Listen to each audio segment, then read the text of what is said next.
Cashflow Diary Podcast, episode 112.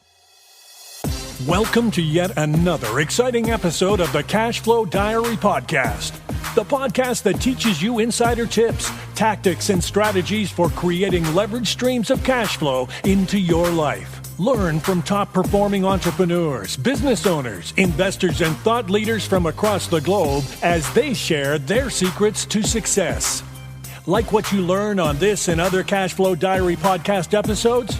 Go to learninvestingnow.com and sign up to receive powerful tips and information that will help you succeed as an entrepreneur and investor.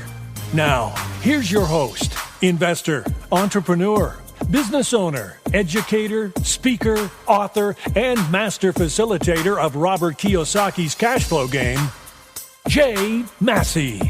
All right, sports fans, welcome one more time to the Cashflow Diary Podcast. I'm your host, Jay Massey, and I am excited to be here again. Yes, I know you're tired of me saying I'm excited, but what can I do? I am. When you get to live closer to your values and that which you value, you tend to be more excited every day because you get to do the things that you like doing, the things that you enjoy doing, and most importantly, you have fun doing it. So, today's guest is going to be absolutely no different in that way. I bet you're going to see, if you haven't already read the short description of the title, you probably already figured out that today's guest has to have a passion for what she does. And what's important, she's going to share her passion with you and I in such a way that I believe you may become more passionate about it too. Today's guest is Wardee Harmon. She lives in Oregon with her dear family, where they garden and raise small livestock. Now, right there, how many people do you know raise anything other than trouble, right? She's passionate about traditional cooking, which I think we want to get her definition on. And she writes books and teaches online classes in the fundamentals of traditional cooking: sourdough, cultured dairy, cheese making, fermentation, kids cooking, dehydrating, and more. I love the United States because we can create cash flow in many, many different ways. So help me welcome Miss Wardee Harmon. Wardee, you there? I sure am. Thanks, Jermaine. Yes. So you just let the cat out of the bag. You just told them, my name is actually Jermaine, people. And now they know. It's all good. Let me ask you this. Small livestock? I wasn't supposed to say that. Oh, it's okay. It's fine. They know now, and now we're going to get questions. Let me tell them right now. The reason I go by Jay, guys, is because most of you can't remember Jermaine. Now, if you can remember Jermaine, that's completely fine. I'm fine with it. It's all good. So help me understand something. You raise small livestock? Where did that come from? Sure. I'd be happy to fill in the blanks there. Well, we love good food. So we have about 5.5 acres here, and we've raised a variety of animals over the years, from chickens and ducks to a dairy cow to sheep and goats. So we're not necessarily raising them all at the same time, but we have raised all of them, and they've provided food in the form of milk, eggs, or meat. So currently we have sheep and 1 goat. Awesome. Okay. Well, so you got my attention when you said 5.5 acres. I'm like, oh, okay. So this is real estate, but no, this is a different way to use real estate, and you've come up with a creative way. Now, are you trying to tell me that if I want good food, because that's what you said, those were your words, are you saying the only way I can get good food today is to literally raise it myself?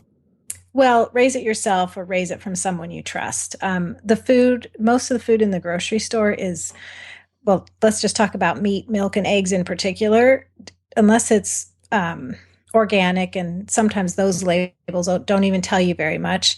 Then pretty much the meat, milk, and eggs comes from a feedlot situation where the animals aren't eating the best food for them, which translates into them being ill, and their food that we end up eating is not very good for us. It has the wrong kind of fats. It might have traces of pesticides and antibiotics and medicines. They're not on pasture, so they're not like eating rapidly growing green grass that really puts wonderful essential vitamins into their meat and milk. So yes, that is what I'm saying. I'm a huge proponent of natural food. In fact, my site is called Gnaufglins, which is an acronym. It stands for God's Natural Organic Whole Foods Grown Locally in Season. It's sort of the whole picture of the best kind of food. And that's what we love to do. And yes, I'm passionate about it. Got it. Okay, so I love what you've done because you've taken a challenge, a problem, and a problem, honestly, that I don't think a lot of people even know about, or at least not enough people know about. And therefore, we're bringing light to that. But as an entrepreneur, occasionally that's what we have to do. We have to highlight the problem and then show the solution. And that's what you've done. And now, before you were an entrepreneur, and many of you know that I look at entrepreneurs like superheroes before we come in and save people from all the dangers that they don't even know exist. And we had an alter ego. We had a beginning. We have an origin story. So what I would really love to know is, how do you go from, hey, getting your food in the grocery store to, you know what, I can do a better job. Let me do this myself. Sure. I've been thinking about this question because I know you tend to ask your guests this. So here's my answer. Well, my husband and I got married. This was about 17 years ago, a little more than 17. And we have 3 children. We had them early in our marriage, and they all had issues. Plus, we did too. We didn't feel well. Environmental allergies, food allergies, eczema. And we love God. We want to embrace his design. And there's a link between the world he's created, the food it provides, and the nourishment that it gives to our bodies. And so early on, we clearly knew that that was worth investigating. Like, what is food? And with our health issues, we just felt strongly that food was a key part to that. And so that began our journey into the investigation of what does God want us to eat, and then seeing that conventional food is pretty much all about making money, bottom line, not nutritious, and many times poison, and that the symptoms we experience are just scratching the surface of what is this systemic, society-wide problem of illness. I mean, people are far more sick than we ever were with diabetes and cancer and heart disease. And pretty much all of it can be tied to our food system, which is very conventional, profit motivated. So our personal journey was reversing our own health issues through embracing what we call traditional cooking methods. You not only source high quality whole foods, but you prepare them in methods that ancient cultures did. That was slower and more intentional, and really made foods highly digestible and nutritious. Some of those methods would be like culturing foods, like old homemade sour cream or homemade yogurt. That's a cultured food that's probiotic, and probiotic is a real buzz phrase these days because lots of people are tuning into the idea of improving gut health, especially since so many people tend to use antibiotics, which destroys beneficial organisms. So, your doctor might say, you need to do this course of antibiotics, and oh, by the way, have some yogurt every day. Well, yogurt helps repopulate your body because antibiotics kill everything, good guys as well as the bad guys.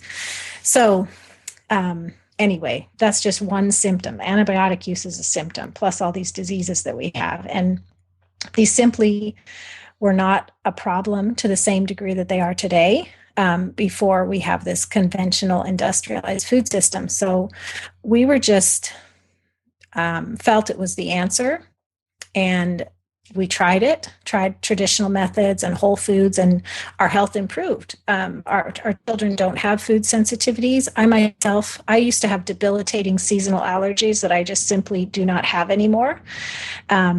Our energy's better. We don't have issues with weight. Anyway, it was the answer for our family. And I began sharing what we were learning online through my blog, gnaufglins.com. Lots of people were interested. And I think in general, people are waking up to, their eyes are being opened.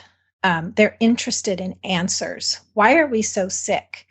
um, this can't be good for us. And they're interested in raising their children to have a better idea of where their food comes from. I mean, farmers markets, the interest in organic food is just a sign that people are waking up.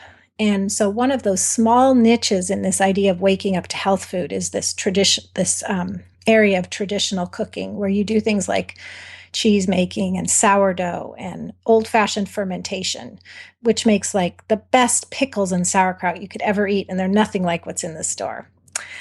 So there's this growing interest, and I wouldn't say we were ahead on the journey, but we were there at a good time sharing online, and there was a lot of interest. So I began teaching online about it.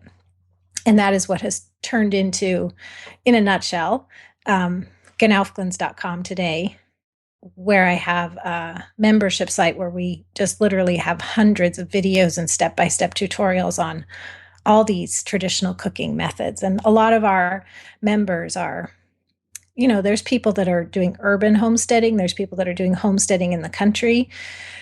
But no matter what, everyone is interested in sourcing foods, whether they grow it themselves or sourcing it from a local farmer, or even if it has to be shipped in from somewhere, from a company that really embraces healthfully grown, naturally processed, well done food.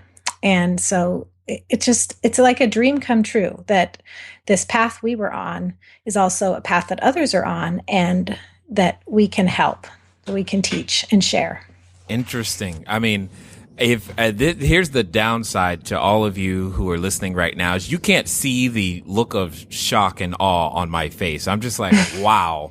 There's just so much that's going through my head. How do you even develop the confidence? Because here's one of the questions that I start thinking business-minded ideas is when you recognize a problem is to turn that into a business, which is really what you've done. Specifically, and I've said this before, if you can solve it for one person, then you can solve it for many, because after that, it's just an issue of scale. And there's nothing better than solving your quote unquote own problem, which is which is exactly what you've done. And I guess what I'm caught between, it's not that you're against necessarily someone making a profit. You're saying the profit at the expense of health is where you're drawing the line. Is that accurate?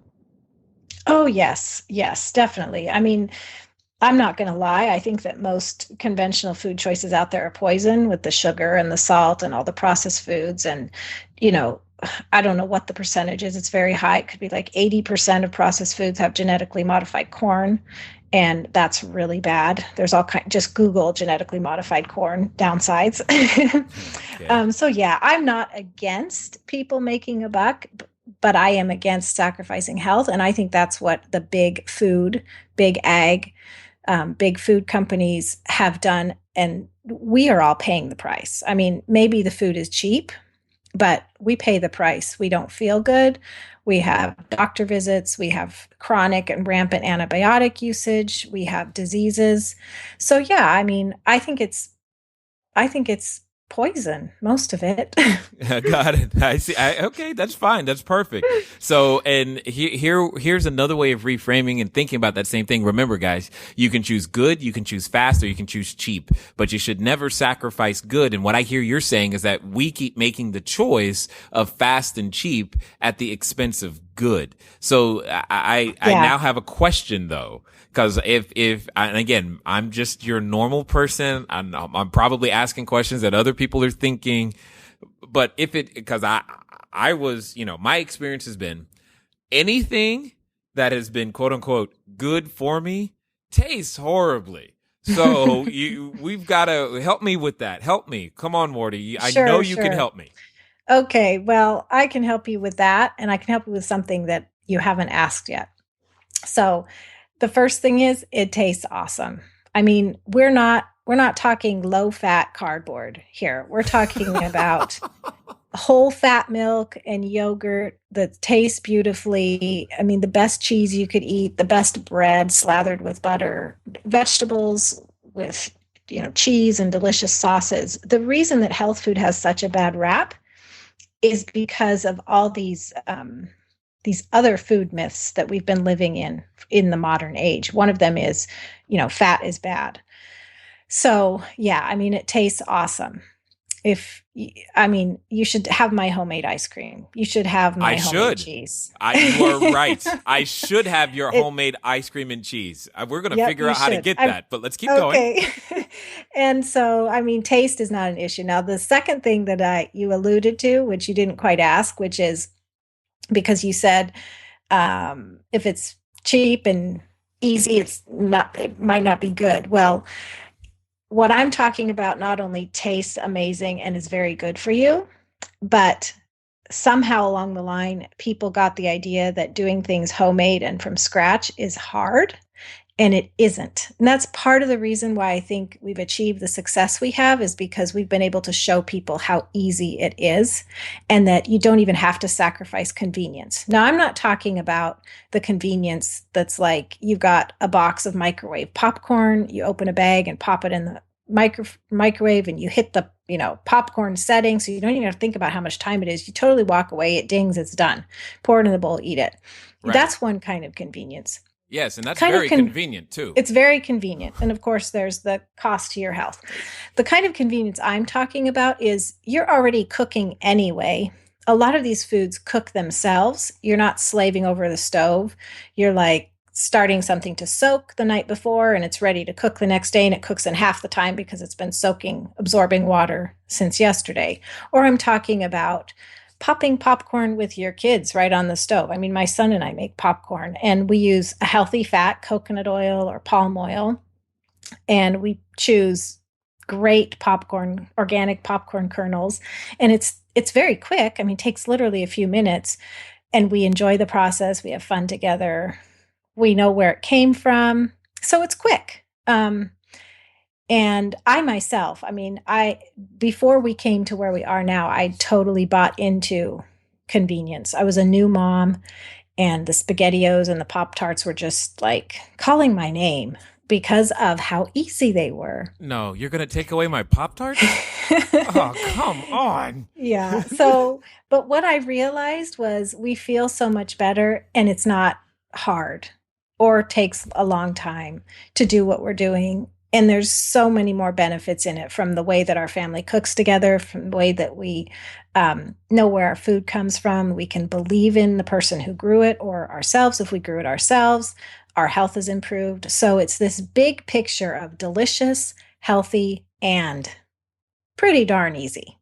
Awesome. Okay. All right. Hey, I'm willing to get on any bandwagon, especially when you start telling me that there is an easy button that I can press. So it's completely fine. Now, help me understand how you go from just doing it for yourself, then gaining the confidence to, quote unquote, for all intents and purposes, take on the big boys and say, look, what we're doing is better. And you, general populace, everybody, you need to pay attention. How do you begin the inclinations of charging for this service and making this available to other people? And where did all that come from? Sure. Well, one thing that happens when you start sharing, and I don't know if this is a thing with women or with everybody, but you have friends and you start talking about what you're doing and learning. And I always had this dream that I would be able to make money just doing what I loved. And I strayed from that path. I mean, I was a Mary Kay rep for a few years. When I was little, this is just a story from my growing up. I mean, I've always been crafty. And so very young, I crocheted and knitted, and I would chain stitch these long crochet strands. It's just a chain stitch. And I would try to sell them to everybody in the family as belts, and I figured out this pricing scheme, and it was like, I'm crocheting anyway. Do you want to buy a belt? Well, so when you start learning about food and it's so life-changing and your health has been transformed and you're talking about it with your friends, it's not a matter of confidence. It's a matter of, this is really cool. This is what it's done. And then people are interested. And that same thing happened when I was blogging about it. People would read, they would ask questions, they would ask for more information. It wasn't even a question of, like, do I have to be confident? It's like, I have the information And I know it can help you because it helped us. And so I blogged for a few years, just building up an audience, which to be honest was very small compared to what it is now. But it was enough to say, I'm going to teach an online class on this, and to get a great response, because people are hungry for the information. We're not the only ones who are dissatisfied with our health and our food system. There's more and more people all the time that are looking for answers. Did you just say people are hungry for the information? Was that an intentional pun there? Okay, that's pretty cute. So that was good, because no, I didn't intend that. I'm sure it's true. They're hungry. Well, okay, so on that topic then, okay, so you're an entrepreneur, you're solving the problems as it relates to food, you're making these things happen, you're beginning to hit on some things that I think many entrepreneurs are concerned about, not just their food, but the size of their business, i.e., is there enough of a marketplace? Or do people really want what I have to offer? Will they pay for it? Can I create cash flow? Talk us through the process of how you came to the realization that all of those questions, the answers to all of those questions for you were actually, I can turn what I love to do, because that's another common misconception is if I love to do it, it doesn't make money. And if I don't love to do it, it makes a ton. So help us through that process for you and how you came to that realization. Are you tired of letting good cash flow generating ideas go to waste? Go to CashFlowDiary.com/ready to apply for a complimentary, yes, that means free, one-on-one breakthrough session. Take action now. Go to CashFlowDiary.com/ready. Again, that's CashFlowDiary.com/ready. Before we get back to today's episode of the Cashflow Diary podcast, your host Jay Massey has some important insights to share with you. Well, as you can tell, I'm learning all kinds of things these days in many different ways.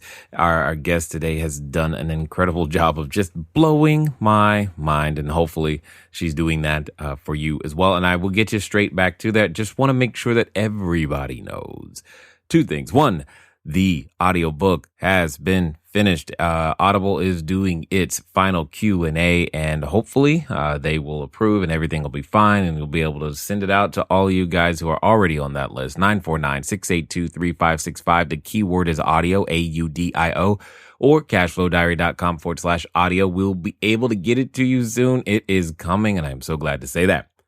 Speaking of things that are upcoming, one of the things you want to know about, if you've ever had a desire to be involved in multifamily, or more importantly, would like me to walk you through that process, we are starting a brand new mastermind group solely focused on multifamily buildings. I've never been able to repeat any of my mastermind groups, and I've been working all year to get to the point to where I could actually execute this one.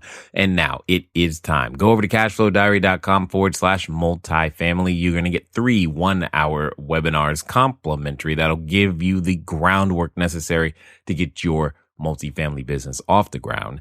And you'll see the special offer that we have there for you if you so decide that you want to do it. Cashflowdiary.com/multifamily. Download the ebook, watch the webinars. I hope that you will give me the opportunity to serve you and work with you in a closer way. And just so you know, we got people that are also not just in the U.S. making this happen. So yes, it will work where you are. I'm looking forward to working with each and every one of you.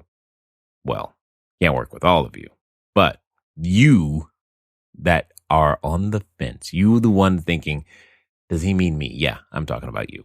Anyway, let's get back to the interview. Sure. Well, I think ideally, the way you make money should be something you love to do. And I don't really see how a person could sustain it if they didn't love it. So this was a good match. And my husband and I always talked about, the dream family business for us would be something that could piggyback on what we do. So, and this was so life-changing for us that at the time that I started teaching online, I was introduced to this concept, and it's a course, but I don't know if they sell it anymore. It's called Teaching Sells. And they were talking about how online courses are huge, or they're huge, but it was just at the beginning. And so they would train you to do it. Now, I didn't actually take the course. I consumed all the free materials. And then I just decided to do it myself. But that's where I went to my husband and I was like, this is it. I know this stuff and people don't know it and they're asking me for information. I want to teach this. I can do it. And they want it. So, and then at the same time, I was introduced to the concept of, and I might not be naming it correctly, but it's the idea of 1,000 true fans. You just need 1,000 true fans to build a viable business. I didn't have a number. It's not like I said, okay, these 1,000 people are true fans, but I knew the audience was big enough that it could very well go. And so we did have the cushion at the time that my husband had an outside job and, I was home with the kids and, stay-at-home mom. So there wasn't really a risk in trying it. And I tried it and it succeeded, like beyond anything, beyond even like my, like, I mean, I'll give you a couple numbers. Like I was thinking, I would just be awesome if like 50 to 100 people signed up, but I will even take 40, right? Well, more than 600 people signed up. So that's at least 6 times my minimum goal, which was not really even my minimum. My minimum was like 30 to 40 people would be interested. So it was just amazing. It really was. It was this great validation. And it was a validation of you don't need a huge audience because I really didn't. I think one key part of the strategy though was that in the niche that I blog, it's called real food. They're real food bloggers, but you can even niche down to traditional food bloggers. And nobody was doing it. Nobody had any product and we were friends. So I did have affiliates. So it wasn't just my audience, but I was very generous with affiliates and they pitched it to their readers and people just swarmed. It was just amazing. Got it. So your distribution wasn't okay. That's an interesting way of attacking your distribution, and I totally agree with lots of that. Having it doesn't take a lot of people. That's interesting that you were able to do that because again, obviously, if you haven't guessed, this is not my area of expertise, and I'm like learning as I'm talking to you right now because there's this thing you're saying there's a delineation. There's a subject called real food, and then there's something called traditional food or traditional cooking. Mm-hmm. Interesting. Okay. And well, I mean, there's so much. There's like internet marketing. There's mommy bloggers. There's health and fitness bloggers. There's finance bloggers. There's from scratch cooking bloggers. Well, the niche I was in still is real food, but if you niche down even further, it's traditional cooking or traditional foods. And if you niche down a little further, I mean, our primary audience is Christian. So it's also faith-based people looking for answers for health and nutrition. And I think that's, from the very get-go, although, today I can clarify it and say, this is my target audience. I didn't really have it written out back then, but we knew.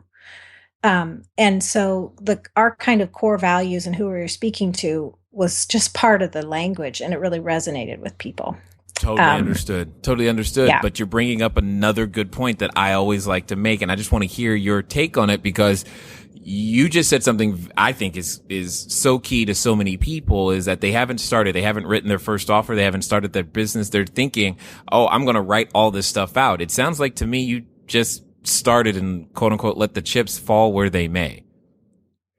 Sort of. I mean, I was selling to somebody just like myself because I had been there where I didn't tell you this as part of my origin story, but we had all these health issues. I was introduced to the idea of traditional cooking and I was like, this is too overwhelming. It's too hard. It's going to take too much time. I'm not doing it. And I put it aside for a few years. And then it was like our health just kept getting worse. It was already restrictive and hard to avoid all these foods. I was like, I went to my husband. I was like, why don't we just try this? And he was like, yeah, let's try it. So my own experience was I'm overwhelmed. I need somebody to teach me step by step. Now, I didn't have the step by step person, but I had the feeling of overwhelm. So one of the big marketing messages I did that first go round, before my site turned into a membership site, it was just the one class. And the pitch was, are you overwhelmed? Because most people who are interested in traditional cooking are like, that's too overwhelming. I can't do that. And I show them that you can. And that was my pitch. This was somebody just like me 2 years before or 3 years before. Got it. That makes sense. And again, guys, that's where the concept of investor identity comes from, is that when you're trying to provide a product or a service to anybody, start with yourself as the first person to try to serve and solve for, so that you can move on from there. So, help me understand, talk us through, you have the first class, you have a bigger response than you even could possibly imagine. I've got an interesting real estate question. Did you already have the 5.5 acres at this point? When did that come into play? Yes, we did. We lived in our current home. Oh, okay. Got with it. our 5.5 acres. Yeah. I was just wondering if you made the move so that you could have more space to actually raise you said goats is what you had sheep. Yeah. Sheep and goats. Oh, yeah. We actually started with goats.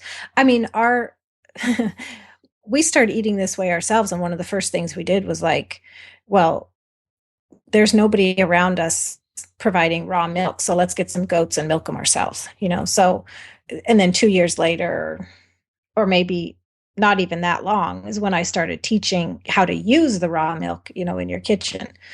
And so we're not teaching how to raise the goats, at least not yet. We're teaching the cooking part. So it doesn't matter where you source it. We talk about quality ingredients and then the nutritious preparations. But yes, we were already here. We're already living the lifestyle. But it doesn't mean that everybody lives like we do. I mean, if you're in an apartment in the city, and a lot of our members are, they're going to the farmers markets and they've got a local farmer they know who's producing quality milk, raising grass-fed beef. They're sourcing it if they can't do it themselves. The important part is, what are you putting in your body? I shouldn't say the only important thing. Just what we're approaching right now currently is, what do you do with the whole food quality ingredients to prepare them before you put them in your body? How do you make these things?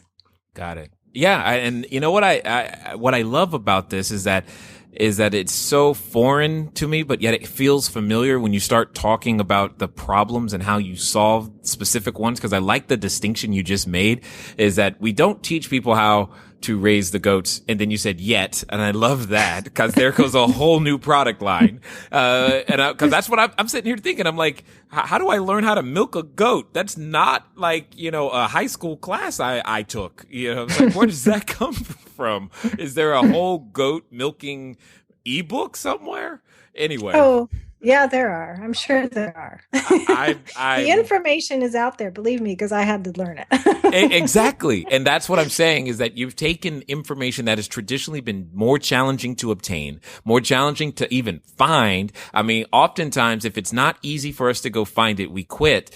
Even though it's something we could be passionate about. And what I admire about you and what you've done with your family is that you live very, very close to your values. And that's one of the things that gets me excited every morning. It's one of the things I am the most grateful for. I can only tell you how many times I prayed when I was working a traditional job. I hope to one day be able to have the opportunity to work closer to my values. And we get to do that today, which, I can relate from that aspect. And I'm just amazed of where you found the opportunity. That's probably I hope the biggest thing people are getting from this message is the opportunity is in front of you. It's there. It's somewhere. And it doesn't have to look like my opportunity, because what you do and what I do could not be any more different. But yet we're both able to go out there and create a business by solving other people's problems. That is so true. And I mean, it takes you saying that, or my husband, or just a day off to just step back, because I mean, things are more complicated now than where they start, because we maintain a lot more content. We've got a team, we've got tons more people, support. And when you're in the day-to-day thick of it, at least don't realize what a dream come true this is, that something that I love is supporting our family. And not many people get to experience that. So it's just a blessing. Agreed. And I was on stage probably a few months ago with John Assaraf, and one of the things that one of the participants came or said to me was, I never considered that I could do well and do good at the same time. And until she said that, I hadn't considered that that's what we were doing. But I'm like, oh yeah, you're right. Yeah, that's a great idea. Do well and do good. And you're doing the same thing, just in a completely different way, by helping people like myself. And I'm sure my wife is going to listen to this. And if not, someone who listens to this is going to email her saying, hey, you should listen to this one. Because you can grow up thinking that you can't do these things. We're so disconnected from the earth and the way the things that God intended when it was first created, that the idea of, you get your food at the grocery store. Why on earth would I ever, let me guess, have you raised chickens too? If you don't know. Of course you have. Yeah. Of course. So why on earth would I ever do that? I live in an apartment. They don't let me have pets, let alone a chicken. So, these are interesting concepts that you bring to us. So other than the farmer's market, then let me ask this question. Where could someone go to get their food if they don't have a farmer's market nearby? How do they do it? If they live in the city and they don't have a farmer's market, what are they going to do? Sure. Well, I'm not 100% against grocery stores. And in fact, quite a few of them are developing because of the customers are asking for it. There are pastured, it's called grass-fed for some animals. It could be pastured for other animals. But the idea is the animals are raised in a natural environment. They're not fed antibiotics in their food. They're given a natural diet, pasture, and maybe some supplemental food. But anyway, people are asking for it. So a lot of grocery stores are actually catering to that, and they would have a natural food section. And it's not that I would go in and just automatically trust. I would still do some research into the farm and make sure it lines up with what I need. Another option is there are websites out there. One of them that comes to mind is called eatlocal.com. And you can put in your zip code and you'll get an output of farms and producers who have put their information in the database and what they offer. And there might be CSAs, which is community supported agriculture, where it's a farm that's raising things or acquiring things from high quality sources and like putting together a weekly box that could have just produce, could have fruit, could have meats, or a blend. There's also you-pick farms where you can go pick your own fruits and vegetables. Farmers markets are listed, or just people that are raising backyard chickens. I mean, they might raise 100 or 200 pastured broilers a couple times a year, and they list it there, and then you can go in on it. So, and you might find grass-fed beef, pastured pork. It's growing. You could also just, like the traditional food movement, there's a nonprofit organization that really does a lot of work in this. It's called the Weston A. Price Foundation, named after a dentist who traveled the world and looked at traditional cultures and their diets and studied their health and found that they had virtually no disease, and kind of studied what they ate. And then they were unpolluted, for probably a good word, by modern diets. So anyway, this foundation is named after his work. He's passed on. He was back in the 30s. And they have a pamphlet they put out every year with good, better, and best choices of all kinds of foods. There are also chapters nationwide and even across the world. So on the website, westonaprice.org, somebody could go and find a local chapter in their area, contact the chapter leader, and they very often maintain a list of people in the area, whether it's a herd share for raw milk or lightly pasteurized milk, and people who raise all kinds of livestock or produce. So you could go to the health food store. Oftentimes they have a bulletin board, where people that have something for sale that would benefit others who are interested in natural foods, health foods, they might put up a listing there. People on Craigslist, there are listings for natural food on Craigslist. It's quite amazing. how much people have woken up and are networking around this and building little, communities within communities of people who know each other. And it's just a matter of finding the person or persons who knows, and they can be found. And then you can, a whole world of opportunities can open up. Agreed.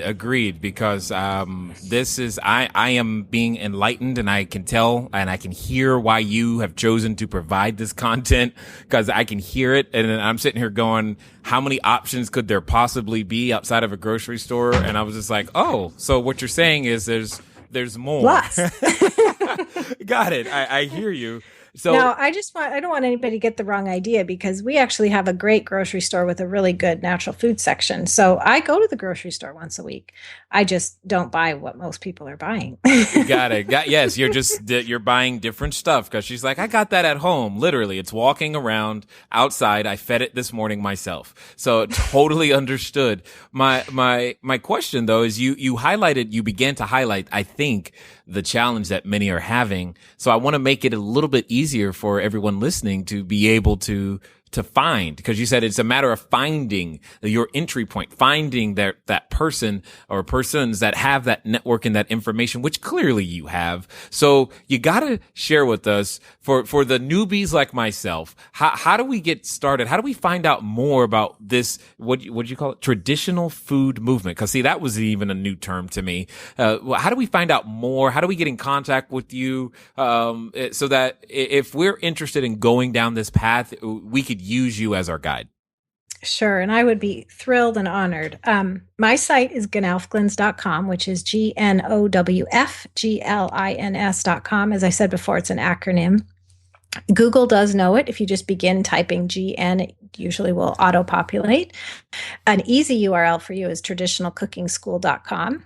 And when you get there, you can click on the big orange Join Now button. Doesn't mean you're making a commitment, but you are checking out our membership, which, as I said before, hundreds of videos and step-by-step tutorials on all these aspects of traditional cooking, weekly menu plans, cute monthly meetings for members, just lots of stuff. I also do have a free video series that gives people a taste and some really stellar content on the fundamentals of traditional cooking. And that is gnowfglins.com/free. And it's really there. People can check it out, see if they resonate with our teaching style. If if it's like doing good things in their family, of course they can go more. Okay. So that's where I'd recommend people start if you're interested.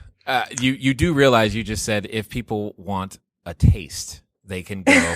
You did it again. First, they're hungry for the information, and now you're saying if they want a taste, they can go over here. I think what you do, I'm probably not the only one who's listening to you right now going, wow.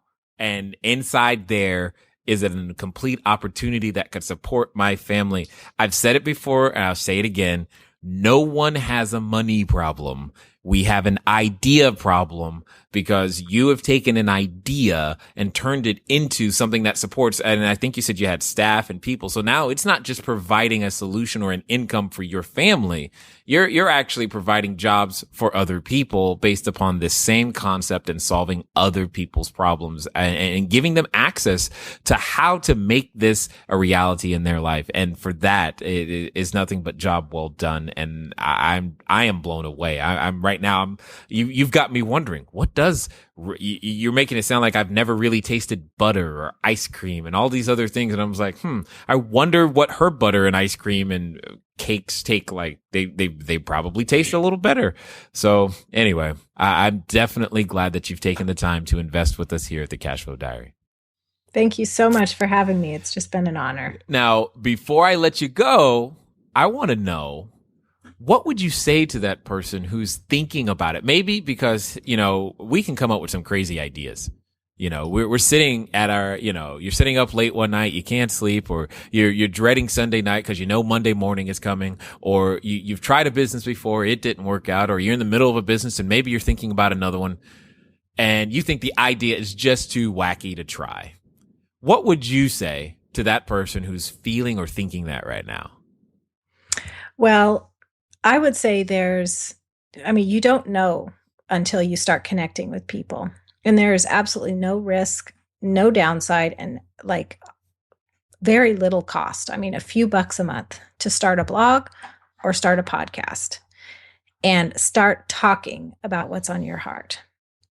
And if it's connecting with people, it's going to spread and you will get feedback and you'll know just by the interaction whether there is material there that could be shared. I mean, that's just one test. It doesn't mean you couldn't just put something out there and see. But of course, before investing a lot of time or money into a product, you could just start a conversation and that costs nothing. That's how I got my start. I mean, I had a family blog where I did crafts and things, but food was the thing that got people. And when I started talking about food, that's when we got some real conversations, real interest, started building an audience, and that turned into a product. And I was a stay-at-home mom. My husband was at work. I spent lots of time on it because I loved it. But it was just it was perfect. It just really worked out. And we don't live in a bubble. And sadly, maybe 99, let's say 80-20, it's the 80-20 rule. 80% of our ideas are going to go nowhere, but you don't know unless you put those 100 out there, which 20 are going to work, Well said. Again, thank you for investing your time here with us at the Cashflow Diary. Okay, everybody, guess what?